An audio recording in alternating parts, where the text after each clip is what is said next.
பரிக்கத்தான் national கூட்டணியின் தலைவர் Tan Sri மொகிடின் யாசினுக்கு எதிராக நிந்தனை சட்டத்தின் கீழ் எடுக்கப்பட்ட நீதிமன்ற நடவடிக்கையை அரசியல் லாபம் தேடுவதற்கு பயன்படுத்த வேண்டாம் என்று பிரதமர் டத்தோஸ்ரீ அன்வார் இப்ராஹிம் வலியுறுத்தினார்.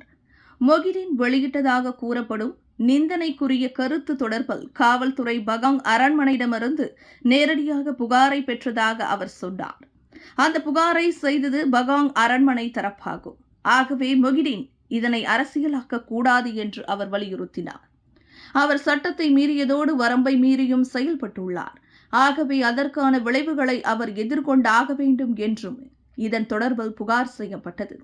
அதன் அடிப்படையில் போலீசார் நடவடிக்கை எடுத்தனர் என்றும் தேசிய போலீஸ் படை தலைவர் கூட இதன் தொடர்பில் தொடர் நடவடிக்கை எடுத்துள்ளார் என்றார் அவர்.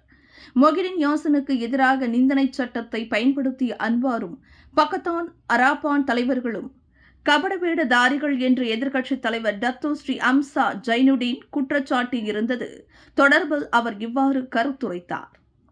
அன்வாரும் பக்கத்தான் அரப்பானும் பதவிக்கு வந்தது முதல் அரசியல் எதிர்ப்பாளர்களுக்கு நெருக்குதல் கொடுப்பதற்கும் அவர்களை ஒடுக்குவதற்கும் தொடர்ச்சியாகவும் கொடூரமான முறையிலும் நிந்தனை சட்டத்தை பயன்படுத்தி வருவதாக ஹம்சா தனது ஃபேஸ்புக் பக்கத்தில் குற்றம் சாட்டியிருந்தார்.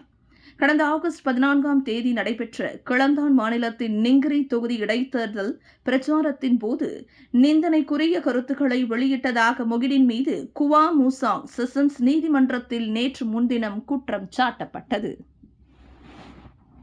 விலையில் மேலும் செய்திகளை தெரிந்து கொள்ள கீழே இருக்கும் பெல் பட்டனை அழுத்துங்கள். உங்கள் ஆதரவை வெளிப்படுத்த லைக் மற்றும் ஷேர் செய்யுங்கள்.